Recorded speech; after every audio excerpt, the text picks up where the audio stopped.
Let's talk about growth and decay. Let's start by doing an example and then we'll see if we can kind of figure out what's going on. So in problem 1, the rate of growth of a tumor is proportional to the size of a tumor. Anytime you see a problem where the rate of growth of something is proportional to the actual size of it, or the rate of decay is proportional to its size, then or the amount present or something like that. So we could say, for example, the rate of decay of a radioactive element is proportional to the amount of that element that's there.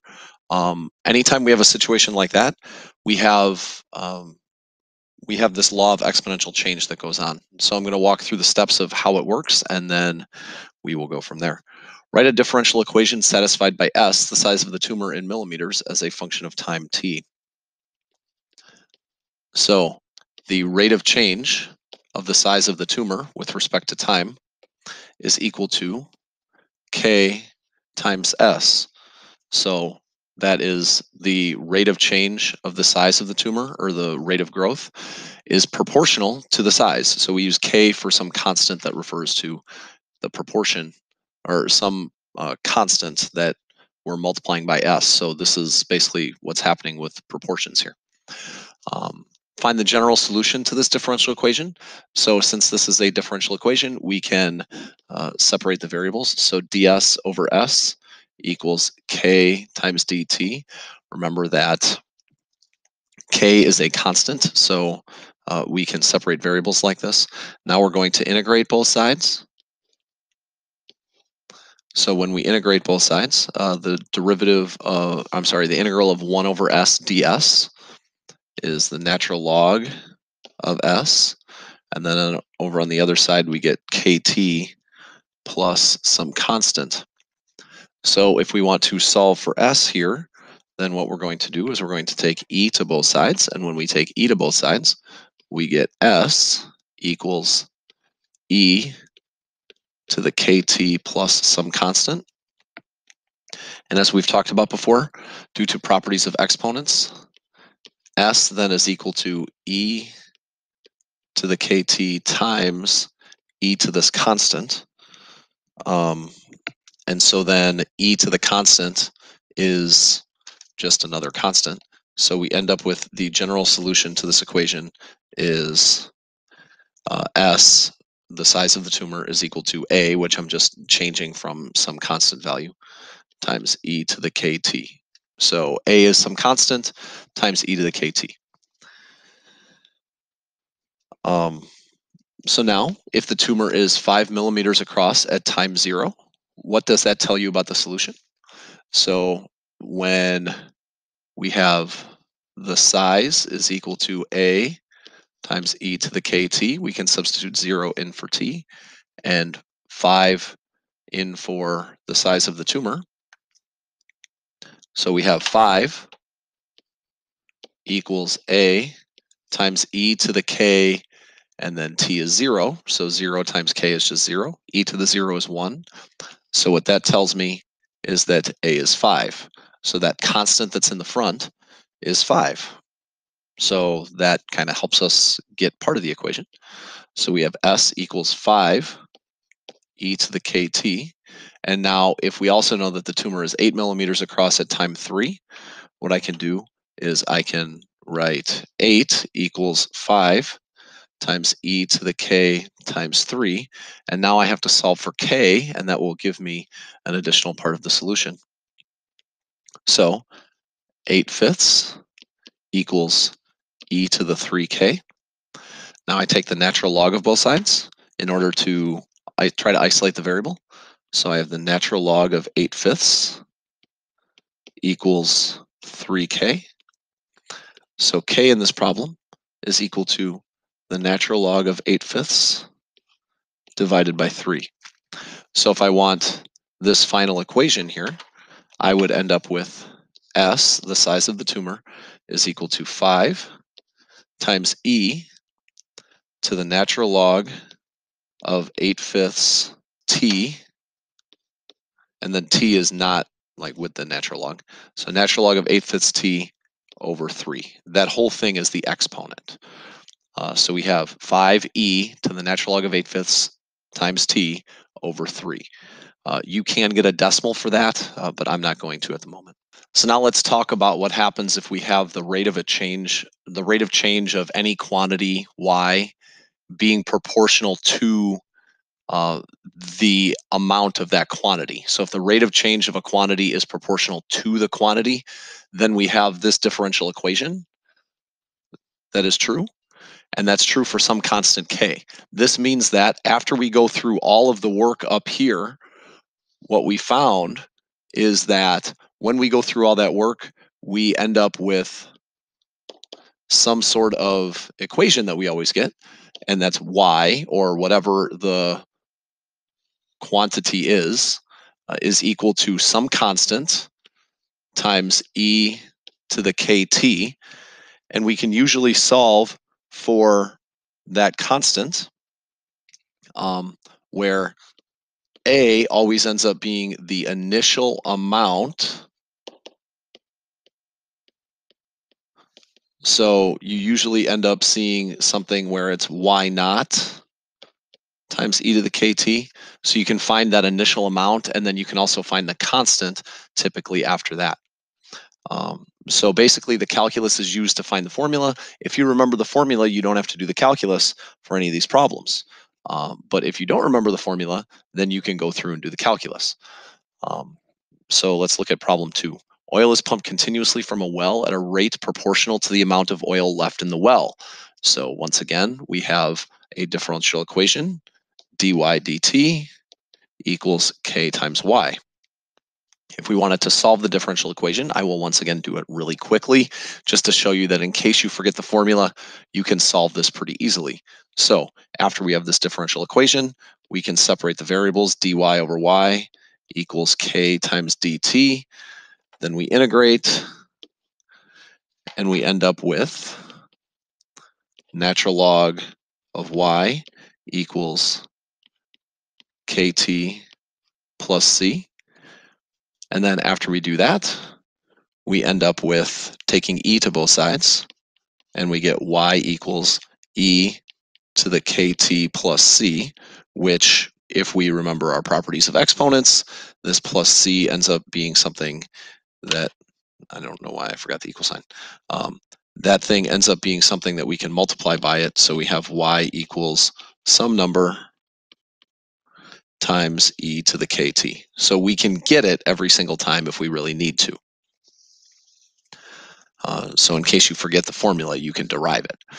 So let's take y equals some initial amount times e to the kt, where y represents the amount of oil in the well. So initially there were 1 million barrels of oil in the well, so that means that y naught is 1 million. So I'm just going to write that as 1, and then I'll remember that whatever I have is a million. So that's 1 times e to the kt. So after 6 years, 500,000 barrels remain. So that means y is going to be 0.5, because 500,000 is half of a million. 5 equals e to the k times 6. So we're replacing t with 6. Now my job is to solve for k. So after I do that, I have the natural log of 1/2 divided by 6 equals k, because if I take the natural log of both sides, I guess I probably shouldn't have skipped that step. So the natural log of 0.5 equals, when I take the natural log of the right, I get 6k, and then I divide by 6. So k equals the natural log of 1/2 divided by 6. So if we know that k is equal to the natural log of 1/2 over 6, which is about negative 0.11552, in order to find the rate that the oil is decreasing when there are 600,000 barrels remaining, what we're going to do is we remember that dy dt equals ky. So I just find the rate by subbing in what k is, which is the natural log of 1/2 over 6. And then I multiply that by y, which is 600,000. Now remember, we are I converted everything into millions, so that's going to be 0.6. So dy dt is equal to natural log of 1/2 over 6 times 0.6, which is about negative 0.069315, which is negative 69,315 barrels per year. Now let's take a look at letter B. When will there be 50,000 barrels remaining? What we're going to do there is we're going to take 50,000, which is the same thing as 0.05 when we convert it into millions, equals 1, or a million, times e to the natural log of 1/2 over 6t.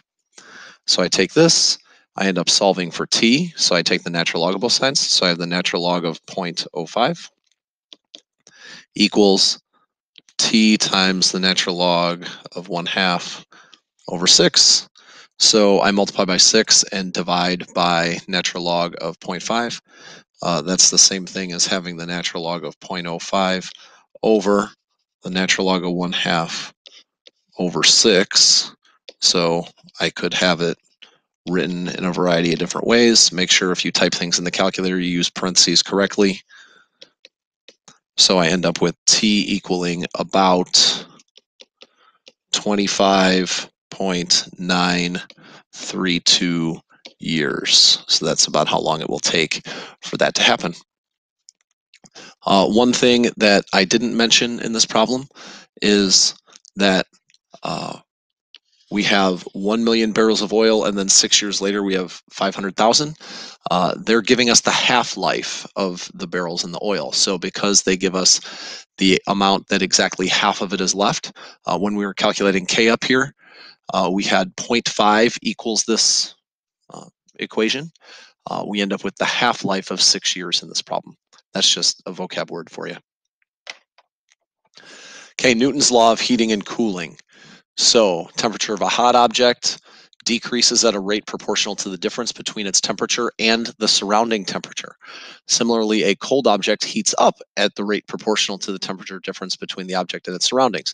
So if you look, the temperature of 2 different cups of coffee with different initial temperatures, obviously the one that starts with a lower temperature is not going to end up with a lower temperature if you just end up sitting them in the same room. I mean, technically it will always be slightly lower even as you go off to infinity, but it's going to approach the same value, which is room temperature all the time.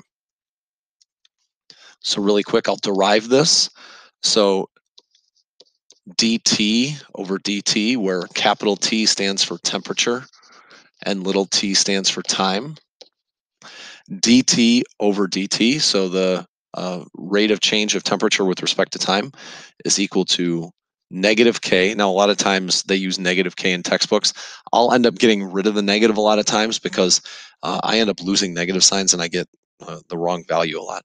But I get negative k times t minus ts, and ts is the surrounding temperature.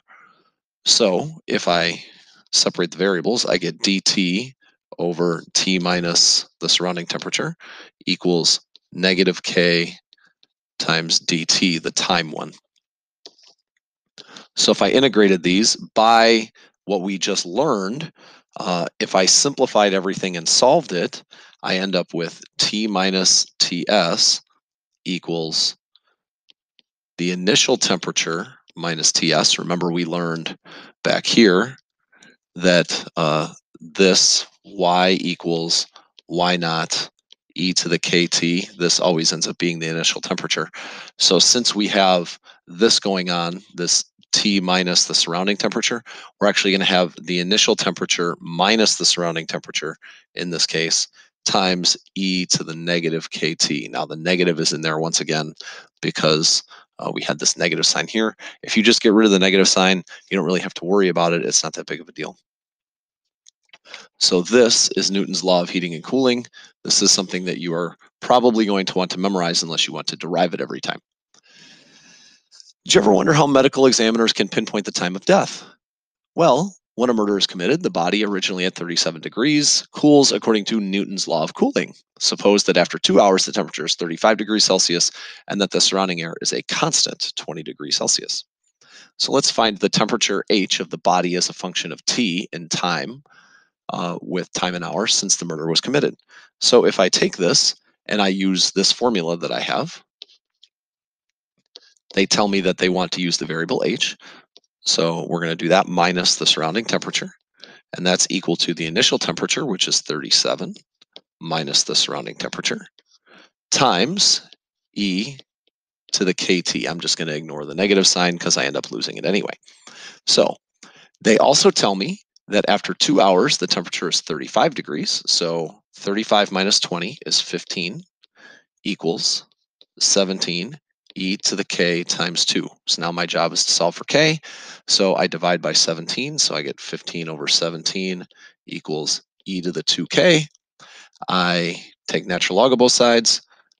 So the natural log of 15/17 is equal to 2k. And then I divide by 2. So I get k equals the natural log of 15/17 over 2. Once again, if I had a negative sign up here, it's not like that would be the end of the world. I would just end up with a negative sign over here, and then I would have had to just remember all these negative signs. So I'm just going to leave that as natural log of 15/17 all over 2. So if I want to find h and get an equation for h, that's going to be 17, because remember 37 minus 20 is not going to change, times e to the k. So I'm just going to write it as k, even though I know exactly what it is. E to the kt plus 20. So I just add the 20 over to the other side. And this is my equation for h. Part B, sketch a graph of the temperature against time. So if I have temperature and time, what happens in the long run is as we have a body temperature, it starts at the murder, and then it slowly decreases and gets closer and closer to 20 degrees Celsius as time goes on. If the body is found at 4 p.m. with the temperature 30 degrees, when was the murder committed? So in order to do that, we are going to take the equation that we had, which is h equals 17 e to the kt plus 20. Remember that k was equal to natural log of 15/17 over 2. So that's something that you make sure you label if you're going to keep using k. So I need to make h equal to 30. So 30 equals this thing. I'm going to subtract 20 over to the other side. So I get 10 equals 17 e to the kt. Divide by 17 and take the natural log of both sides. So I have the natural log of 10 over 17 equals k times t. Now I divide by t, or I'm sorry, I divide by k. So I have natural log of 10/17 over, we had k is the natural log of 15/17 over 2. And when I type that in a calculator, I get that to be approximately 8.479 hours. So that means that the murder was committed 8.479 hours before 30 degrees, or before when the body was 30 degrees. And that puts us at around 7:32 a.m. if you do the subtraction. All right, a couple more problems real quick. It's just another couple law of heating and cooling problems. The roast taken from the fridge where it's 40 degrees is put in a 350 degree oven. So I have T minus my surrounding temperature, which is 350, equals my initial temperature, which is 40, minus my surrounding temperature, which is 350, times e to the kt. So if I end up knowing that after an hour it is 90 degrees, I can put 90 in here for t and 1 in for small t. And so I end up with negative 260 equals negative 310 e to the k times 1. So now I basically just solve for k. I divide by negative 310. Then I take the natural log of both sides. So I get natural log of 26/30 over 31 equals k. That's my k. So now my objective is to find out the total time the roast should be in the oven for the temperature to get to 140.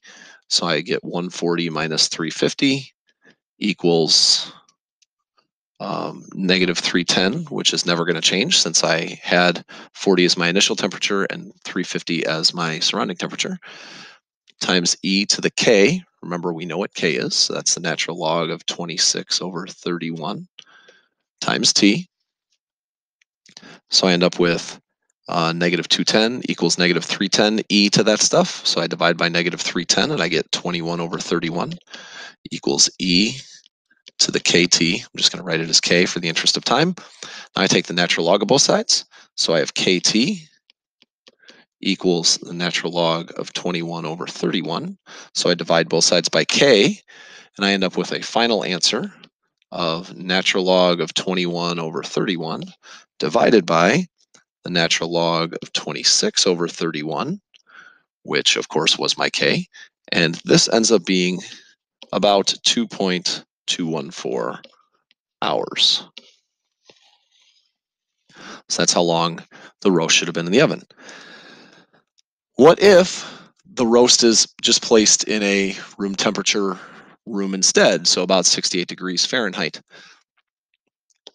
T minus 68 equals 40 minus 68 e to the kt. So I end up with this always being negative 28. So they tell me that it's 48 degrees 1 hour later. So that means this is negative 20.